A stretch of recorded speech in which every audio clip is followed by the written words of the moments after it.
Welcome to the David Bradley Show with your host, David Bradley. What's going on, everybody? I totally forgot to put my banner up there. This is why Caitlin does a better job at this stuff than I do. Uh, I just had everything messed up, but it's a good stuff anyway. We're going to have some fun with this. Uh, got an announcement, and it's all for the hurricane victims out there.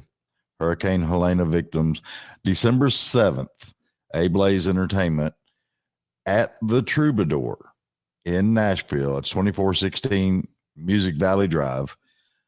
They are doing a benefit for the hurricane victims, and they're going to have artists Bailey Marie, Kirby, Ryan O'Neill, Melody Guy, Alexis Marrero, Craig Moritz, J. Mike Harder, Ivanka Lexi, and special guests Jamie Rowe and Brandon Reed Allen.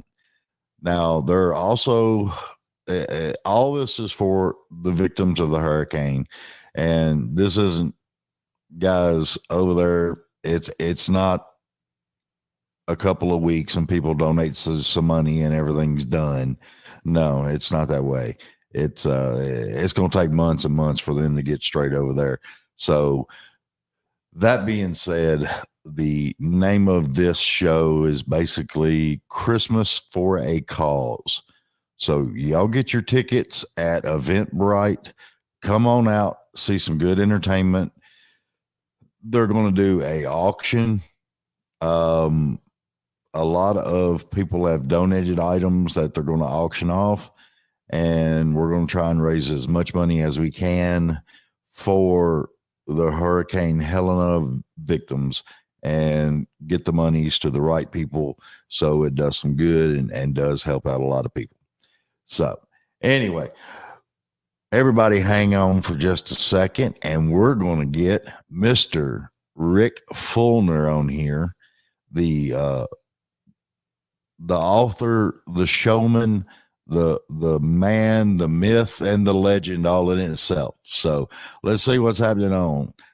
What's going on, Rick? How you doing, buddy? Hey, how's it going today? Man, it's one of those days. It gets crazy as I'll get out. That's a good thing, though. Keep shining, right? Well, the bad part, I come home from the day job and I was looking up info and doing all kinds of stuff. I fell asleep in the chair. Oh, wow. And I woke up like 15 minutes till 4. I was like, what in the heck? I'm getting old.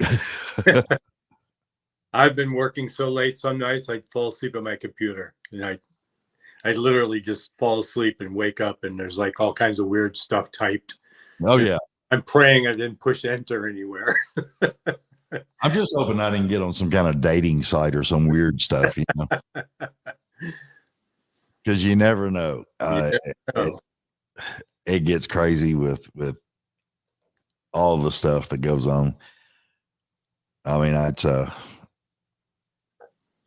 do the day job and then I do the podcast. Uh-huh. And it's just like I'm working 2 jobs full time. Yeah. You know how the industry is. How long have you been in the music industry? My whole entire life. So probably, I'm 65 now. So I've been on the road since I was like 19. That's weird because you look the same age as me. Yeah. I'm 49. I've been doing lights and sound all around Nashville since I was 19. Wow. Yeah. I mean, that's how I started out, doing lights and sound and, just roadie work and, yeah, then just, work my way up the ladder, so to speak. I don't know what kind of ladder it is, but yeah, I feel you on it. It's an old crickety ladder that's about to break at any moment. I told somebody the other day, they said, oh man, I got to go to the day job. And I'm like, dude, you should be used to this. It's the music industry. Everybody has a day job. Yeah. And it's day and night. My job is day and night. It never ends, 24. Yeah. So just when you think you have a day off, the phone rings and, there's some problem or some hassle or something you got to deal with. Oh, all the time. Or, I'm sorry to bother you on Sunday, but Did you know that we cannot get our passports back when we fly into this country? oh, hey, I got stories about that for days. Mm-hmm. I tell you what, getting visas nowadays, and it's hard work. Yeah. Hard work. It's not as easy as it used to be. Yeah. Well, it's I got a buddy of mine, Joe Hooper. He does setting up tours and stuff, music abroad, and he has to deal with all that stuff all the time. And I'm just like, man, more power to you. Yeah. I mean, it's worse when you're on the road and the drummer comes to you and says, hey, I went out and partied with some friends last night, and I think I had my passport in my coat pocket, but it's not there anymore. And I think I need a new passport. And this is why we're in Germany. Yeah. Yeah, that's good luck with that, pal. Yeah. And we're supposed to be flying that day. So, yeah. Ain't gonna happen. Done that. It's crazy. But you know what? It gets done somehow. Yeah. So you went all the way up to tour manager. Yeah, I've been a tour manager for, God, well, I mean, the first band I ever was tour manager for was this band called Blotto in Albany, New York, that had this regional hit called I Want to Be a Lifeguard. Mm-hmm. They were on MTV and, part of that whole beginning of MTV age. Oh, yeah. So, yeah, that was the first band I was ever tour manager for. And then just, worked my way up, met people and made friends with people. And, it's kind of who you know. Oh, yeah. It's if somebody really likes this guy type deal. Yeah, exactly. So yeah, here I am 39 bands later and still working. Well, at least somebody threw you off the tour. Which is not a bad thing. No, that's saying a lot in this business, actually. Yeah. I told a friend of mine, I said, how many bands have you worked for? I said, oh, like 38 or 39. He goes, man, you can't keep a job, can you? Yeah. Yeah. Okay. Now I had to explain to him, that some tours are, 6 weeks long and then that's it. And some tours are, a year and a half long. So, Well, I was talking to a buddy of mine the other day, and he was actually talking about some of these younger artists. They're going out, but they're only doing like a couple of weeks all around the United States and coming back home. Well, I think it's so expensive now that a lot of the younger just can't afford to do it, No, it's ridiculous how expensive everything has gotten.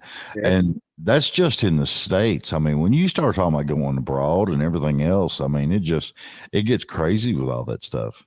It's so expensive. I mean, I can't even tell you. I mean, most of the bands that go, to Europe and Asia with are bigger bands. Mm-hmm. So, they have more money to throw around, but it's still super expensive. And what you used to make, 10 years ago, you're not even making that now. Yeah. I mean, shipping and trucks and buses and airplanes. I mean, it's all just way out of control. Yeah. And then. And the artists start making that much more money, I mean, even ticket prices are out of control. I wanted to go see this artist that I was a fan of when I was younger. He was playing, not too far from my house. And I was like, man, I think I'll go see this. So, and I have never asked anybody for a ticket. I mean, I know lots of promoters, lots of people. I never ask people for tickets. I go, right. If I want to see something, I buy a ticket and go. But, so I was going to buy a ticket and they're like $400. I'm like, $400? So I just didn't go, it's like, forget it. I looked up a Taylor Swift ticket. What's that, $1,000? $10,000. And this wasn't really the good seats. That's crazy. Parents really pay that for their kids to go? Somebody's paying it because her tour keeps selling out. Yeah, it's crazy. Well, I mean, good for her, but man. I'm sorry. Once it gets up towards the $100 range, I ain't buying a ticket. Yeah, I know. I mean, I don't go to too many concerts because, if you're a dentist, you don't go to a dentist's office and hang out on your day off. So It kind of gets boring. I'm good for like 3 songs and then I'm ready to go. The last show I went to at Saratoga Performing Arts Center in Saratoga, New York, went to see this great show. I'm not going to say who, but after 3 songs, I was like, yeah, you know what? Like, I'm kind of done, Yep. And I've told people that before because I was always asked questions, a million questions, when I was in the production booth doing artists that come in and getting all that done. And one of the shows I did had a local band playing, but a star was doing a after the concert show. And basically he was just showing up, meet and greet type deal, Right. And they were asking me all kinds of questions about this person. And I'm like, look, I remember when he got there. I don't even remember when he left. And I never even talked to him. I can't help you with any question that you're wanting to do. It's just, but they think just because you're on the production side or you're in something to do with the show or something like that, they think you're supposed to know all these things. Yeah, you're supposed to know everybody and everything about them. Yeah. I mean, I work with artists that I don't even like their music and know nothing about them, but for what I do, that's, doesn't matter. No. I mean, as long as I like the people I'm working with, that's fine. But I don't have to like the music, and I don't have to know the history of the band. Yeah. Well, it's, as long as I'm treated with respect and y'all understand that I've got a job to do, and somebody brings me a Coke or something every now and then, I'm good. Yeah. Just let me do what I'm set out to do, and I'll follow and make it look good and make it sound good. Yep. That's what we do. That's it. It gets crazy though. So how did somebody pick on you about writing a book, or did you just decide one day you was just going to write something? No, COVID made me write a book because I had nothing to do for a year and a half. Yeah. A lot of people got bored. Yeah. I learned how to podcast. Yeah, I was just pacing the floors and trying to, find something to do with my life while I was unemployed for a year and a half. Right. So I just, my wife said, you got to do something. You're making me crazy. I started putting down some notes, and, I sent some ideas to a publisher in Boston, and, they were like, you know what? I love the stories, but I want to hear names. Right. And I'm like, no, that's not going to happen. Yeah, I still want to work, and a lot of these people are still my friends, and I'm not throwing anybody under the bus. I'm not getting anybody divorced. I'm not making any bands break up, or none of that. Or going to rehab, or going here, or going yeah. So I just said no, and so that's kind of depressed her a while. I was like, oh well, so much for writing a book. And then one day I was just driving along in my car, and I was like, you know what? I'll just make up a band. Yeah. Make up a fake band and put them on the road, and everything that happens to them will be my stories. And that's exactly what I did.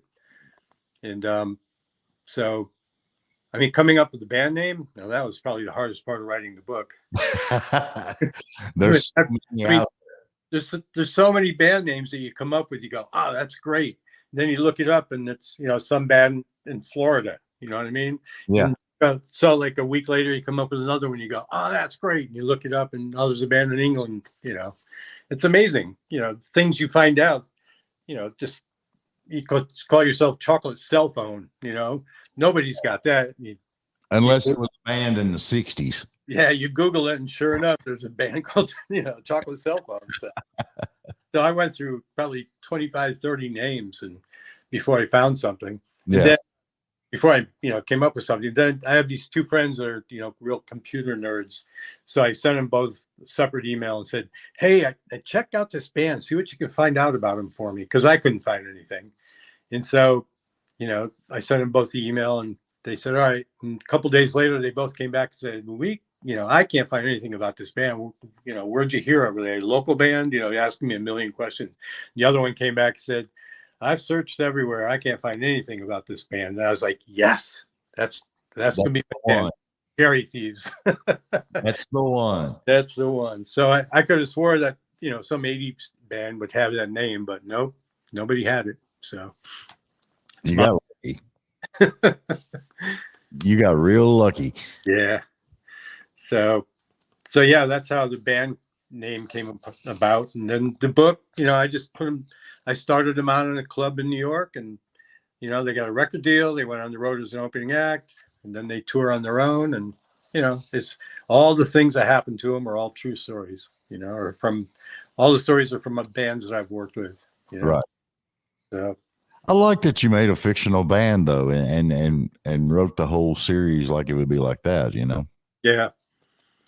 So, and I left it open ended so I could write another one if I ever get time.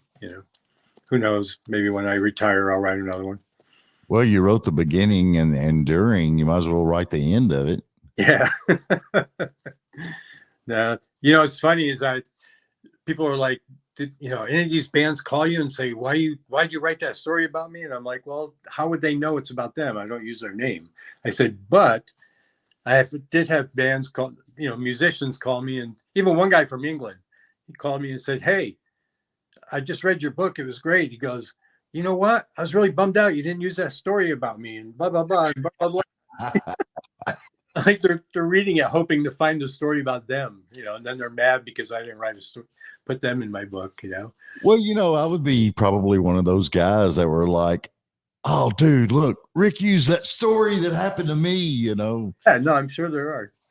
But, they can never prove it because I've worked with so many different bands that, I could say, well, that's your ego saying that happened to you when it really didn't happen to you, Yeah. Or maybe it happened to more than one band, it could happen to 5 bands. So, That's something else that amazes me about this industry. How many people take credit for crap that they didn't even do? Oh, yeah, totally. I've this is no lie. People have sent me resumes for jobs to work on crews and stuff. Yeah. And shows them working for an artist that I was the tour manager for on that tour on that year. Right. That they never worked for. Yeah. It's like, no, you didn't do that tour because I was on that tour, Well, I mean, I had, oh God, back in the 80s, I had a guy that he loved telling stories, and it was always about other bands, but he was the main character in those bands that it happened to. Uh-huh. And he was always running his mouth.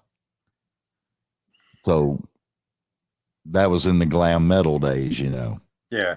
Everybody had the big hair and everything else. So we had an after show party. He got way inebriated. I had 2 girls that were hanging out with us and doing stuff. They had the Aqua Net hairspray stuff. Oh, yeah. He was passed out in his underwear, so they coated the whole front of his underwear in that Aqua Net. And it took him about 2 hours to get unstuck from all that. Back in the hairband days, I used to buy the Aqua Net by the gallons for a couple of years. I mean, I'm a firm believer that's probably what happened to the ozone layer. But Aquanet loved the 80s. Yeah. It was a big hair, man. Yeah, lots of big hair. You know what? I've said this before in another interview, and some people don't believe it, but the 80s were probably the best time for the music business because, bands were selling out arenas everywhere. Yep. I mean, I had gold albums on my wall before I even left to do the tour because records were shipping gold or shipping platinum. Yep. Can't even sell a gold album anymore, So And then, the arenas were full, so the promoters were making money, the bands were making money, the agents, the managers, everybody was making money. The crew, and it was a great time for music, Yeah, and I love the whole open air arenas that these people were packing. Yeah. I mean, it was just amazing.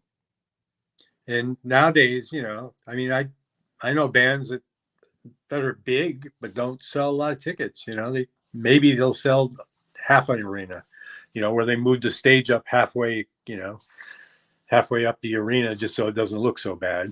Yeah. Well, see, I threw an idea out to some friends of mine during that whole COVID thing. And, of course, nobody was going to shows. Nobody was doing anything. Everybody was just sitting home. Right. And I was like, y'all need to do it like pay-per-view used to be a long time with the wrestling and all that stuff.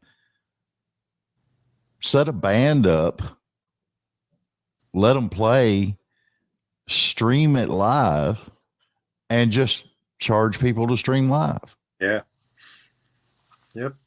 No, I mean, there were bands that were doing acoustic things, and there were people that were being creative and trying to keep their music out there, but it was hard. It was really hard. Yeah, it's I've had guests on my show, and one of the things I find amazing, of course, you're old school like me. We had a 4-song demo, then we had a full album. Now they're dropping single songs. They're dropping an EP, which is like 6 songs, and they're dropping an album, which is like 10 or 11 songs. I mean, it's got less songs on it, but it's a different arrangement and everything of how we used to do it back in the day. Yeah. Yeah. Well, a lot of record companies will just, they won't even sign you for an album. They just sign you for, 2 singles. And if that doesn't work, then you're gone. Yeah. Yeah. Well, nobody, there's no bands like Aerosmith whose first album didn't do great, but the record label hung on to them, and kept them, and look what happened to them, People had more of a chance back then. Yeah. That first album bombs and you're just history. That's all there is to it. You don't get a second. Yeah, and well, I mean, you don't even hear about one-hit wonders anymore. Yeah. Like you was talking about MTV earlier. Video Killed the Radio Star was the very first video that was played on MTV. Right. You seen them on MTV. You never heard from that band hardly ever. Yeah, the Buggles. Well, the keyboard player Jeff Downs, who I know from when I worked with Asia, he went on to play with Asia and Yes. I think he still plays with Yes now. And Trevor Horn is an amazing producer. He's produced tons of albums that you don't even know he produced, but yeah, good. And he put out a solo album, I think, last year, and I didn't buy it. And I should, but because I know it's great whatever he did. He should have sent you one for free. He knew you. But yeah, those are the only 2 guys in Buggles, but they're still kicking around and still making money, but they don't do the Buggles thing anymore. Yeah. Well, it's like Shooter Jennings, he cut a couple of albums and was touring and doing stuff, and now the only thing he's doing is producing.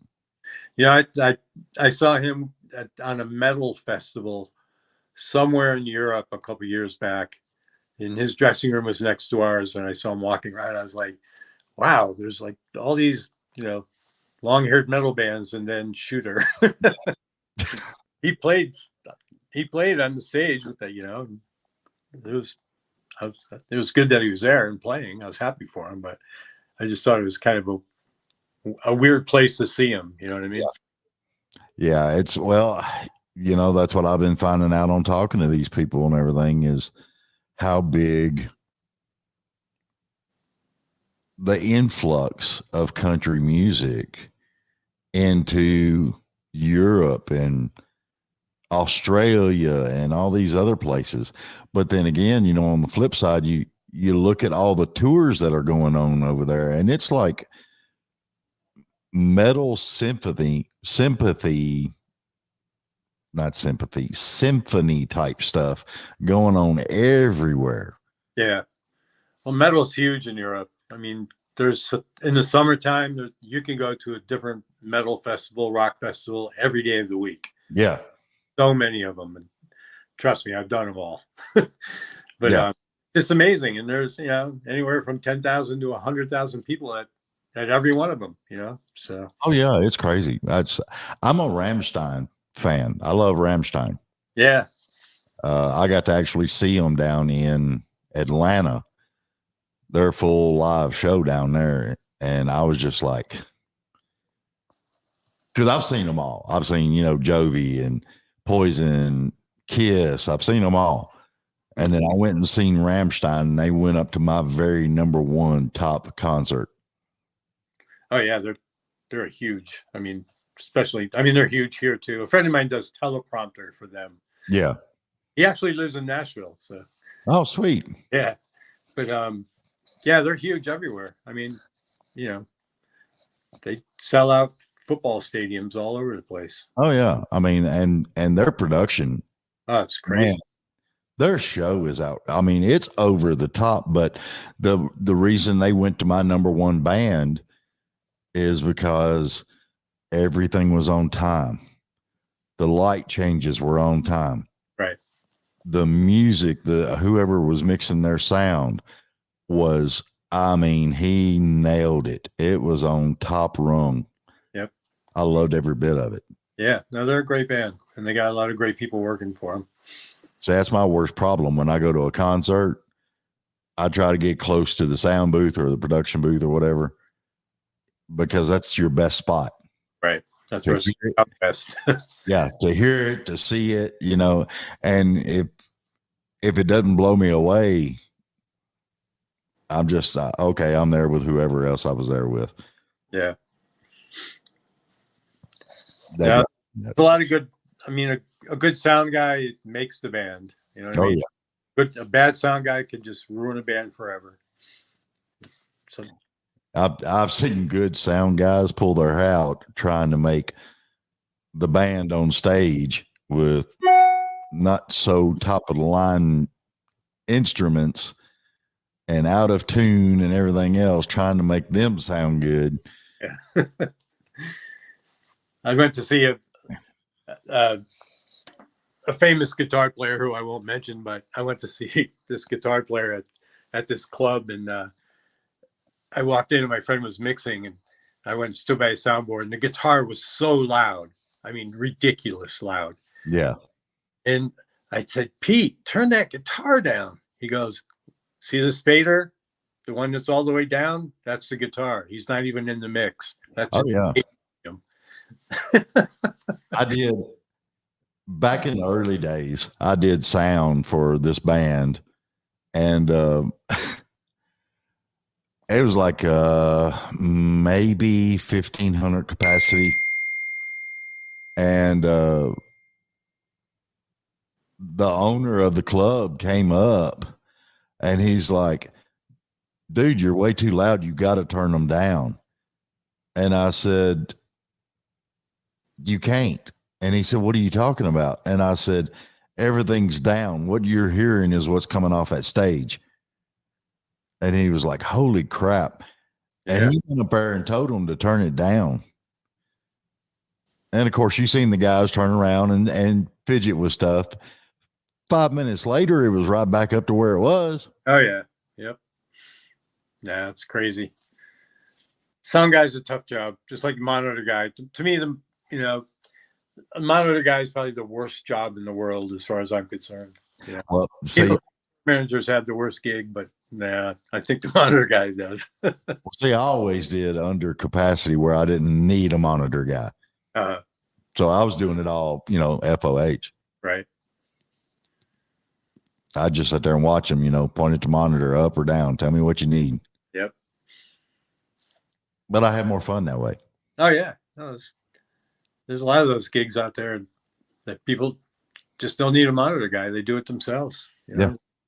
They have little controllers now that you put on a mic stand, and they can actually control their own volume and their own bass and their own level and treble, and Well, there's some artists I wish we could put a shock collar on when we're doing the sound. Yeah. That way, if he reaches back there towards that guitar amp one more time, trying to force it to 12, you just go ahead and zap him, get it over with. That's pretty funny. I love stuff like that. Oh, Lord. Man, I'll tell you what, the way you wrote this book, and I don't know about a lot of people out there that read, but I love the way you wrote it because it engages you in the book. It makes you feel like you're becoming part of that, standing there watching all this crap happen to these guys.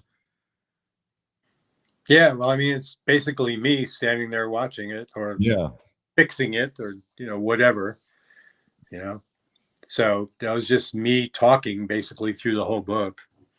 It's from my perspective, which not too many books are written from the tour manager perspective. It's always written from the artist perspective. But well, I mean, when I just wanted people to see what really goes on, because what you see on TV, that's all nonsense. It's not limousines, let's put it that way, Well, that's like that movie that came out, Rockstar. Yeah. Yep. There was, I mean, I could see some of those things happening just from being in the industry, Yeah. But I was astounded that they actually went to that classic bit that every artist, whether they did it or not, got blamed for. And that was the TV out the window stuff. Yeah. Yeah. Well, Keith Moon is the guy who, him and Joe Walsh invented that. So yeah. It's just crazy, all that stuff that yeah, I mean, back then, back in the early days, you could get away with so much stuff because there was no video cameras, there was no surveillance everywhere. You could just kind of do stuff and disappear, or just say I didn't do it, and how are they going to prove it? Well, I told somebody else the other day, like you said a while ago, the 80s bands and the money and the tours and everything else. But that was the thing. Back then, we didn't have cameras every freaking where. We could get by with crap all the time. Yeah. Yep. And have fun. Right. Everybody was having fun. Yeah. I mean, nowadays, you can't even go four-wheeling, go out to a farm somewhere, have a bonfire without somebody videotaping the daggum thing. Right. Yeah. Yeah. And every time I go to a concert, sometimes it's hard to see who's actually on stage because I got a sea of cell phones in front of me recording the freaking concert. Yeah. I've worked with a bunch of bands over the last few years, and we've probably, between all the bands, we've tried every single thing you could think of to get rid of cell phones, not allowing them, which just, blows up in your face on the internet because they badmouth you. From, some of the venues are doing these little bags where you put your cell phone in, they zip it and lock it, and you get the key, and then you come back at the end of the night and unlock the bag and take your cell phone and go home. Well, that didn't work because people were complaining that if their babysitter was calling, they wouldn't be able to know if there's an emergency. And I mean, there's so many different things. Actually, this one guy came up with an idea. I'll tell you, he probably got bought out and they destroyed it. But this one guy came up with an idea. It was a see-through screen that went over the front of the stage. So you see everything perfectly. If you were in the audience, you wouldn't even know that the screen was there. Yeah. The screen. But if you took a picture of it, it just turned into, it was just a big white flash on your phone. Right. You can't take a picture of anything on the stage because you just got a white flash. And it was a brilliant idea, but it went away really quick. Like I said, I think somebody bought the idea from him and just destroyed it just because, Probably. I mean, I've never seen anybody use it. So see, I've got all those memories in my head, from the shows that I seen, totally. and I'll totally cherish all that the rest of my life. Yeah. If somebody was to ask me, yeah, I'll tell them about it, but Yep. I'm not going to sit there and pull a phone out and go, oh, watch this. Yeah. I don't get it because it's not sound good. It's, you might get some pictures, but videotaping, it's not going to sound good on your phone. So. No, but after every concert, give it a day and you'll find all kinds of video on YouTube and everything. Somebody trying to make $1 off something. Yeah.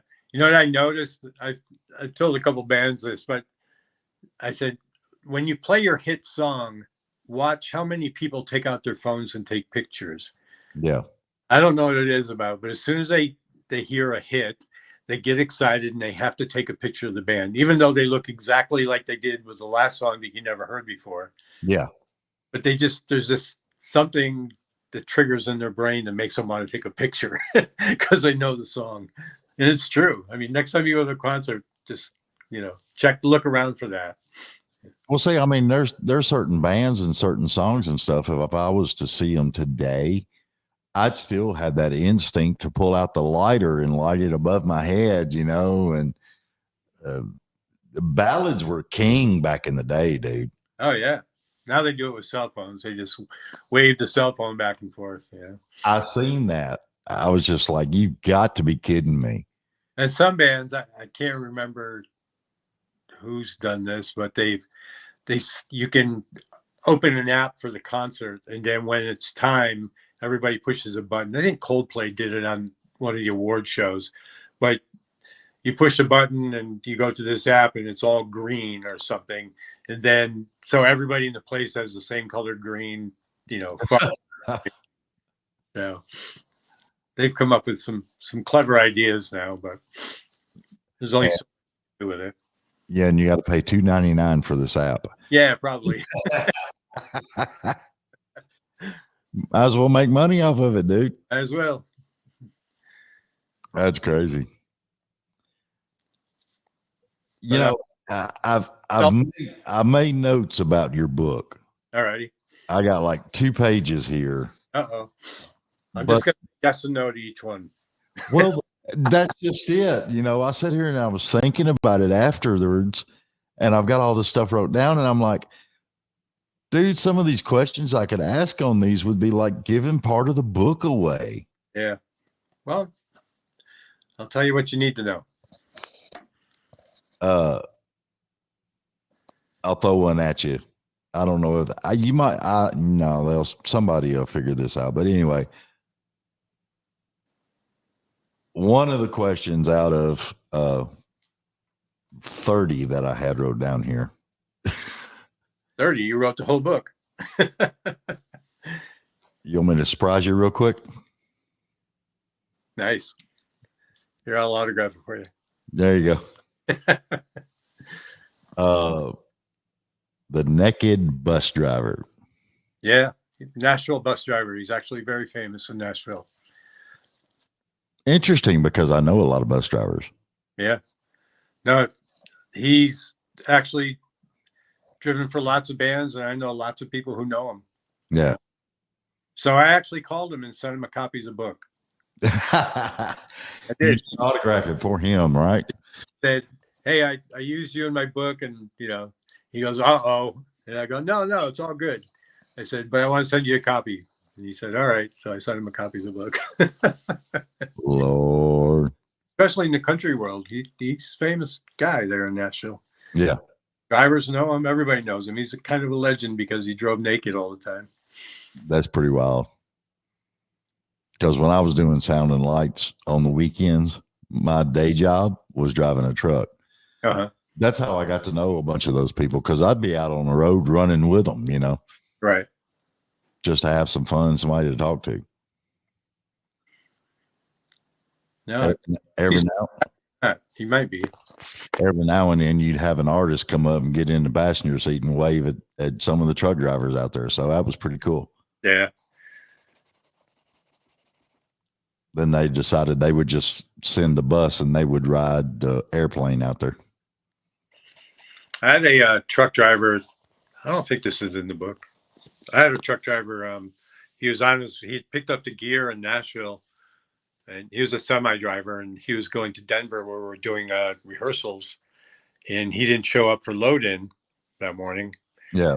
And so the production manager started calling him, and he wasn't answering. Calling the truck company, and they couldn't get a hold of him. They called the truck company, called his wife. She couldn't get a hold of him.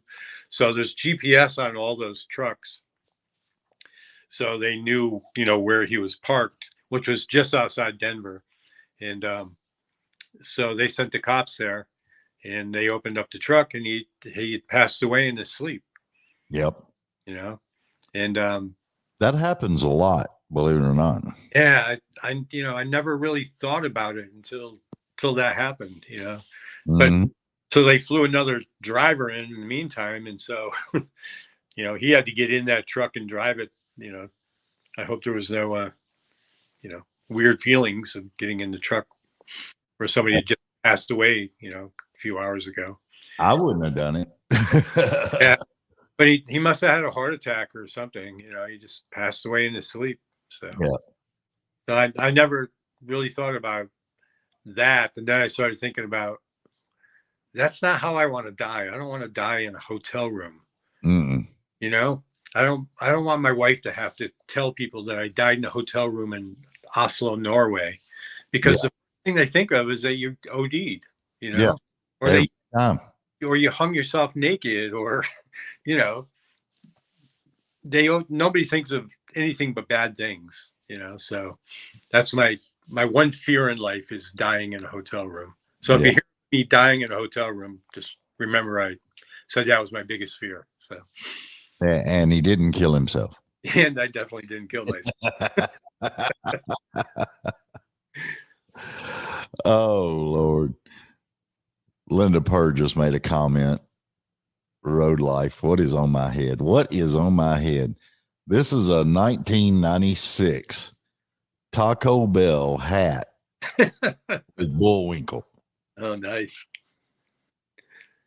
Remember the ad campaign they had with Rocky and Bullwinkle back in the day, Taco Bell? Yeah, where'd you get that? I got it from a girl that I knew that worked at Taco Bell. Oh, nice. I've had it ever since.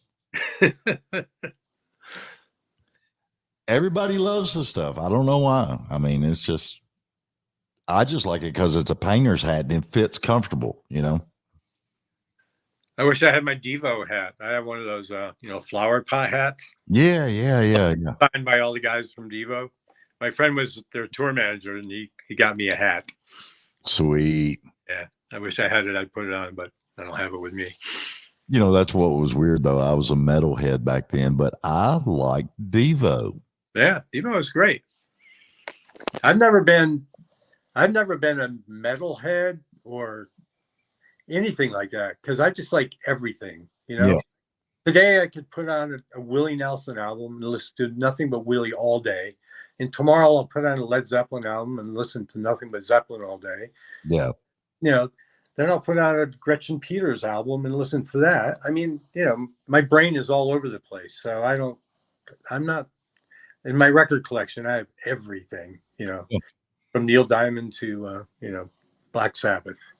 Well, I mean, there's some days I'll leave the day job coming home, and I might be listening to Tchaikovsky, Beethoven. I could be listening to Tanya Tucker from back in the day. I mean, it varies so much. Yeah, there's so much good music out there that. Yeah. I mean, I grew up listening to country because my parents played it in the house. So like, I know all these country songs that I don't know how I know them. Like we're in a restaurant and it comes on, and I'll be like saying the words, and my wife will like, "How do you know that song?" And I'm like, "I have no idea." Yeah. I grew up, and subconsciously all those lyrics have just kind of, melted into my brain somehow. Not that I own any of the albums or anything. It's just, I just know them, I was telling somebody else that and it's wild because you have life experiences and you meet all these people throughout your life. And especially if you're in a job that requires you to be around people, you meet all these daggum people, but the amount of music that is in each person's head, mm-hmm. and you just remember the lyrics. It gets wild as all get out, man. Yeah. I wake up every morning with the weirdest songs in my head. I mean, I just lay there in bed going, why on earth is, this song in my head? It's something I haven't heard in, 50 years, but for some reason I wake up with it in my head, and it happens every day. Every day there's a different song, sometimes it's an easy pop song. Sometimes it's some really nice song. Sometimes I have to go look it up to see who it is because I have no idea who did that song. But I don't know if there's something that I heard in a restaurant the night before or in an elevator or, who knows where I got it from. There's no telling. I mean, I woke up, it was 4 weeks ago. I remember I woke up and I got ready to go to work. And all the way to work, I could not get the lyrics on the good ship. Lollipop, it's a cage. And I was just singing it all the way to freaking work. And I'm just like, if I sung that in front of somebody, they wouldn't have a clue what the hell I was singing. Exactly. But I remember it. I mean, part of our childhood. Yeah. Well, Three Stooges, and the Little Rascals and all those greats that we grew up with, It's still funny to this day. You know what I mean? It really is. It's like, those shows are like Beatle records. They're still great to this day. Mm-hmm. You can watch them every day and they make you laugh. And, you can listen to a Beatles album every day and it just sounds great. Yeah. That's dude, I think we could probably sit here for the next 5 hours and do nothing but have memory lane going on. I love that stuff though. You and me both. I'm sitting here trying to pick out something else. That's all right. I really want people to read this book. I mean, it was so fascinating. I was intrigued with what was going to happen next. From the bus breaking down to the classic destroying hotel rooms, and wedding brawls. I love the wedding brawls. That was good. Yeah. I immediately started thinking back to when Tommy Lee got married. Remember? Oh, yeah.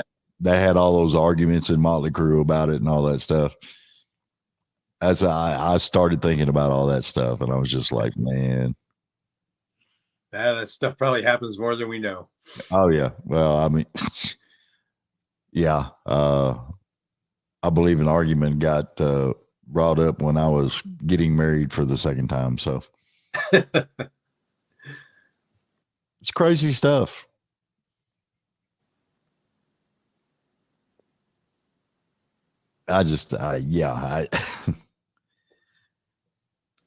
It amazes me. You know what?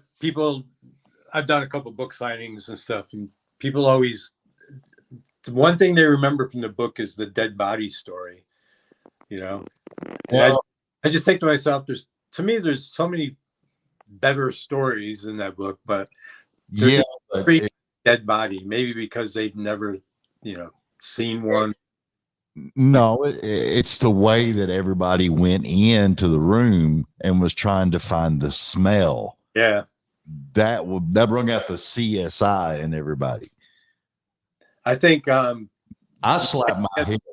I think the idea of like people sleeping in that room for a couple weeks Oh yeah. really bothered me more than the actual finding of the body.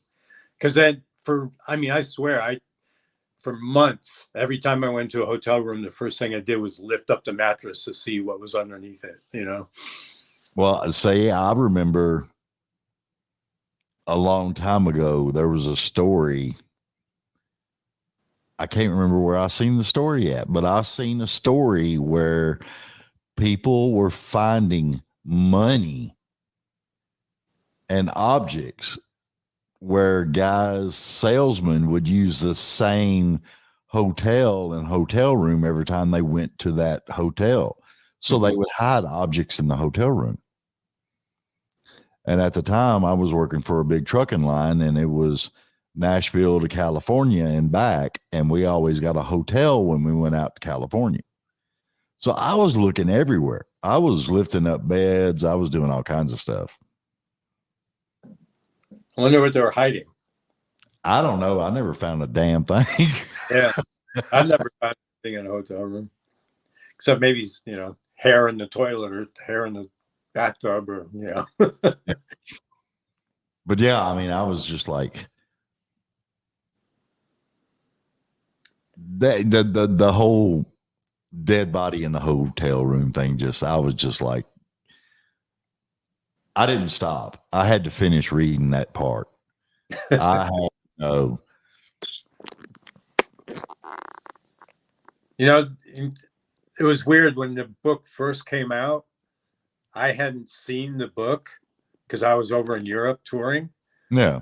And the book came out, and I knew it was coming out, but, you know, like I said, I didn't have any access to it because I was in Europe. And so when we did a show in London, the publicist for the band came to sound check, and she walked into the production office with her hand behind her back and walked up and held my book up in front of my face and said, Awesome. "You have to sign this." I said, "Oh my God, where'd you get that?" And she goes, "I bought it on Amazon last night and it came today." Oh, it's not supposed to be on Amazon for another week. That's actually where we got it. We got it from Amazon. Yeah, they do, you know, all the printing and everything for me. The whole thing, everything's done through Amazon. But you know, I was like, I didn't even know, you know, Amazon had it. I knew the book was out, but I didn't know that it was for sale yet. Yeah. So it was kind of weird seeing someone having my book before I had it. I can imagine. And just walking up and handing it to you. Yeah, it's like, where'd you get that? Dude, it pulls you in. Yeah, it's like you just can't wait to see what happens next. Yeah. Well, I got stories, but I couldn't use them because of when it took place. You know what I mean? It took place in 1985, so there wasn't computers weren't that big and cell phones, and you know, there's a lot of other stories that just didn't fit in that time period. So Right. I still have probably 50 or 60 stories. So when I first started writing the book, I just sat down with a pad and just made notes. I tried to think of every band that I'd worked with and tried to think of something that happened while I was working with that band. So I spent a whole day just thinking about one band for that whole entire day. Right. In some bands, you know, there was tons of stuff. In other bands, there was nothing, you know. It was just those kind of artists, you know what I mean? Well, And I mean, so, you know, I just wrote a bunch of notes and sentences and paragraphs, just stuff to remember. And that's how I started writing the book. And then just picking from that pile of stories of what was going to work next in the book. You know? Yeah, I call them the oh shit stories. Yeah. Yeah, there's a lot of stories I wish I could put in a book, but I never will, just because, you know, like I said earlier, I don't want to get anybody in trouble, but yeah, I have a lot of secrets in my head, you know, that I'll go to my grave with. So I've got a lot of stories from driving truck on the road. I've got a lot of stories from the lights and the sound and the after parties that you get invited to, and But a lot of that was back in the 80s and the 90s where there wasn't the video. You didn't have to worry about all that crap. Yeah, I know. And a lot of it was, did he see that? Really? It was a lot of fun, and nobody got hurt. No. Yeah. But I would, and I don't care who's watching, I'm going to say this straight up. I would love to see Stars Don't Carry Their Own Baggage turned into a freaking movie. It would be hilarious. Well, I talked to a booking agent friend of mine who had some connections with Netflix. Yeah. That's a good 10-part series.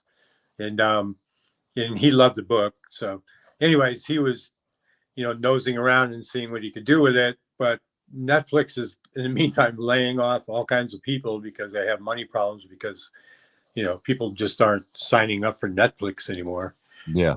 So that's kind of been squashed for the moment, but I haven't given up yet.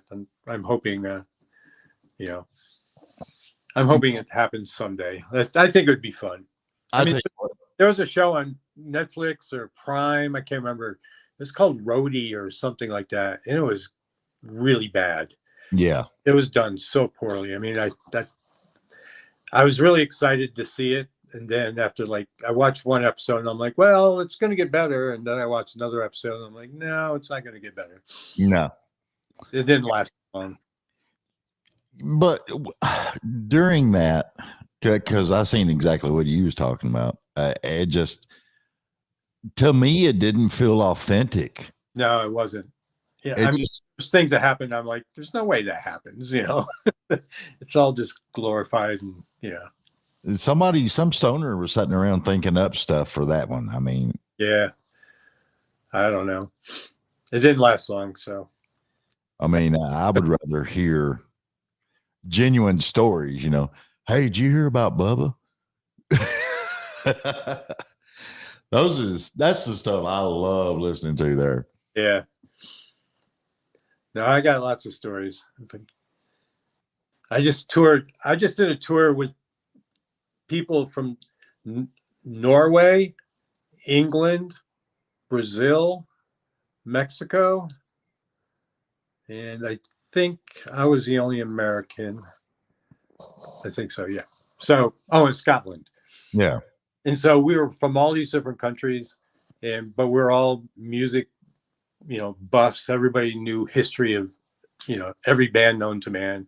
And we had such a great time, just telling each other stories and stuff like that, from their road experiences and their countries and just the stupidity that goes on in their worlds compared to, my world.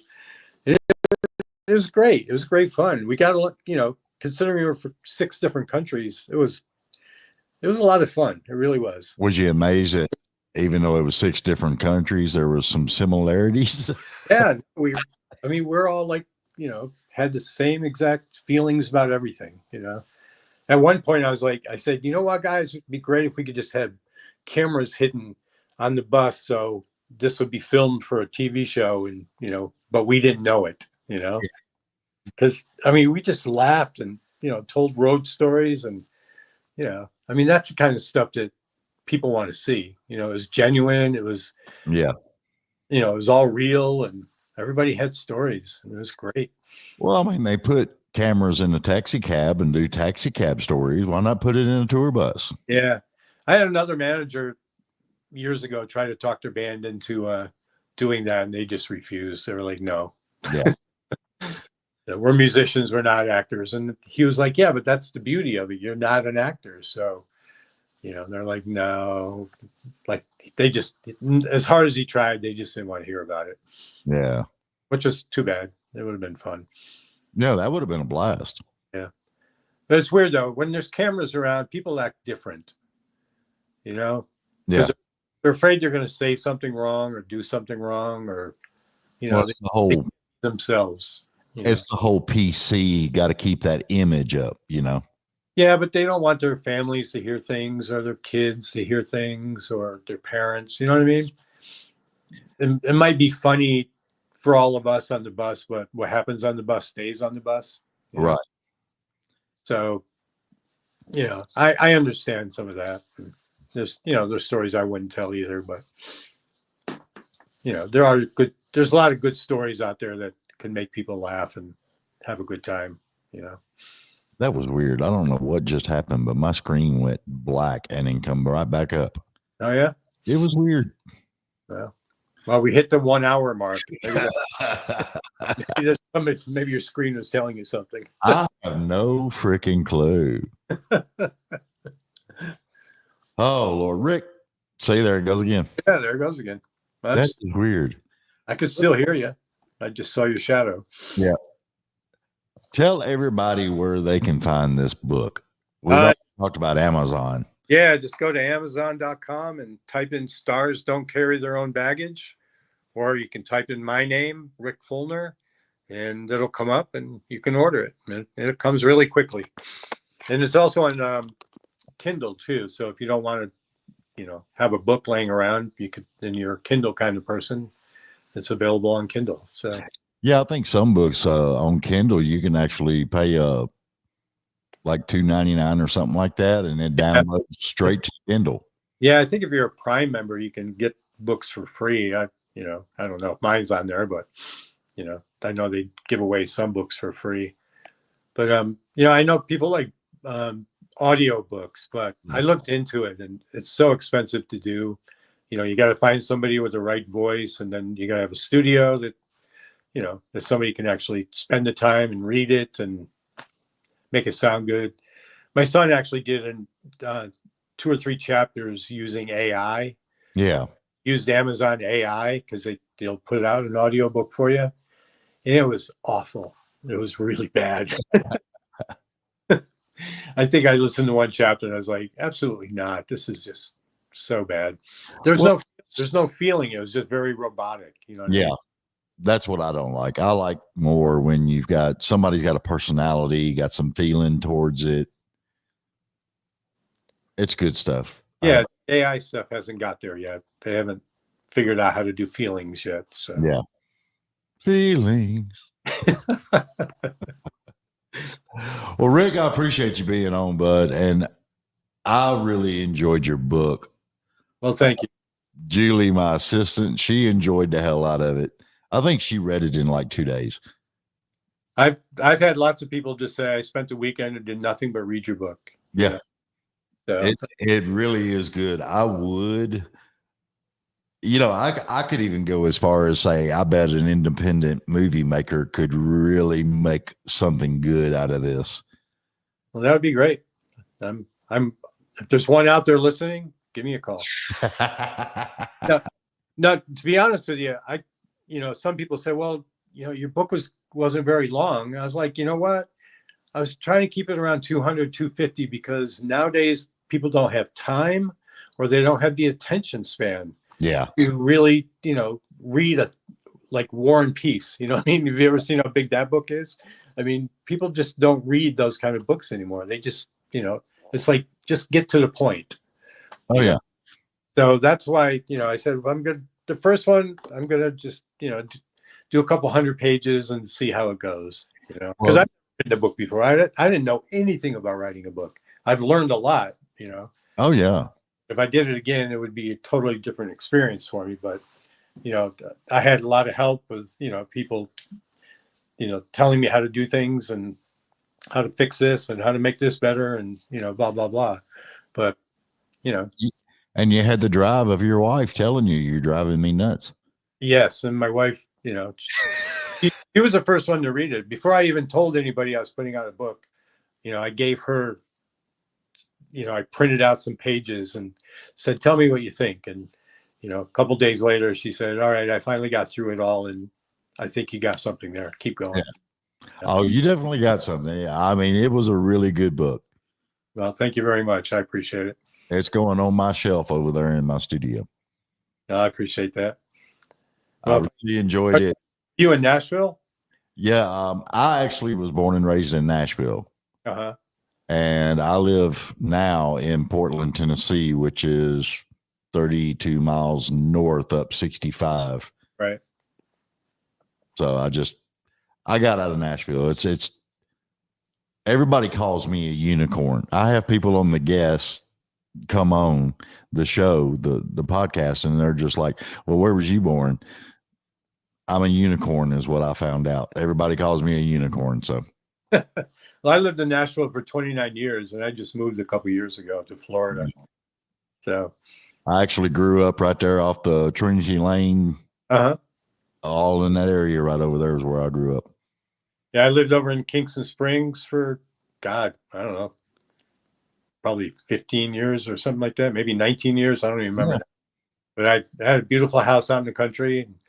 And then we moved to Bellevue, and I lived off Macquarie Lane there for a few years. Yeah. Then we sold and moved to Florida. So everybody started moving to Nashville after COVID, and I could just see it starting to get a little too crowded, and Oh, dude, it's got an insane. I've actually told people that have asked me, do I go down on Broadway and stuff like that? I've told them, I said, no, I don't go down on Broadway, because the only thing you got to do is you can go down on Broadway on Tuesday. By Thursday, everything's changed again. Yeah, I know. These bars are changing hands like crazy. I have friends. I still have tons of friends that I miss in Nashville, and they just say nobody goes downtown except tourists. Unless a bridesmaid party. I guess there's hundreds of those every weekend. Oh yeah, that's actually a thing now where they have bridesmaids book this whole package thing. It's a Nashville package. Oh wow, I didn't know it was like that. Yeah, they come down and a representative stays with them and keeps them safe, and they do the bridesmaid buses and bars and all this stuff, and I'm just like, no. Yeah, exactly. I'm glad somebody made a job out of it. That's pretty amazing. Well, it's they used to have just the buses, the party buses go downtown. Right. Now you've got guys with 4-wheel drive pickups that have put seats in the bed. There's John Deere tractor. He's got a big wagon that he pulls with a John Deere tractor going around with it. And I mean, it's just crazy. Wow. They still have the pedal bars. Yeah. They've still got them going everywhere. And a lot of the locals have, because it's like whenever you see one of the pedal carts go by or the bridesmaids go by, you always know they're out of towners because it's the Wahoo girls. Every girl on the freaking thing's hollering, whoa! Exactly. Yeah. Well, good for now. Glad they're making money, and as long as people stay safe, that's all that really matters. Yeah. And they have fun, so let them have fun. Exactly. As long as they're having fun and not, doing stupid stuff and hurting people, then good for them. That's the way it is, man. Yep. Well, thanks for your time. I appreciate it. That's what I was fixing to tell you. I appreciate you being on the show, and the book, outstanding. I give it a big thumbs up. Well, thanks. So tell your friends. Well, I guess you are telling your friends right now. So yeah, I probably got 2 or 3 maybe watching. I don't know. But yeah, it's I was pleasantly surprised, dude. And with the stories coming out and everything else, I could see all of them happening as they were happening. Cool. Well, I appreciate that. So hopefully some people will look it up, buy it, and more people get to enjoy the mind of Rikk Feulner. The life of Rikk Feulner. Yeah, life. Yeah, a friend of mine said, I bought your book and I read it, and then I realized I've already heard all these stories before. Every time you start drinking, you start telling all these stories. So he goes, I kind of wasted my money. Yeah, but now he's got it wrote down. So, I mean, Yeah, he'll never forget it. exactly. All right, Rick. I All right. appreciate you being on the show, buddy. And everybody go to Amazon, wherever you get a book. I think this is probably Where it's at. it'll be there. Y'all pick up your copy of Stars Don't Carry Their Own Baggage. It is very accurate and very funny. You won't be able to put it down. It's a damn good book. All right, Rick. I appreciate you. Thanks right. for being on, and we'll see you later. It was fun talking to you. All right, you too, buddy. All right. Bye-bye. Bye-bye. All right, everybody. So, y'all check out the book. Stars Don't Carry Their Own Baggage. Rikk Feulner. It is exciting. It's fun. And like the back cover says, often wonder and been intrigued by what life is like working, managing, or being an artist, a rock star. Travel to foreign countries, seeing the sights, feeling the energy of live audiences night after night, and experiencing firsthand the screaming fans. I can tell you from being in the production booth all those years, there's a lot of truth in this book. And y'all won't believe some of the stories. It's good stuff. And y'all check it out. And we're going to get out of here. I appreciate everybody. And please remember to, like I tell all the daggone time, I'm going to put the ticker tape up there. Here we go. Read it. Oh, that way. There we go. Like, share, follow, subscribe. It helps us all out, no matter who it is, authors, artists, podcasters. It's an internet world, and we all got to get those numbers up. So I appreciate all of you. And I've got a cat behind me. I think it's funny. That's Cinder for people that are wondering. Oh, over here. Yeah, there. Everybody be good. Love you. Mean it. See ya. Bye.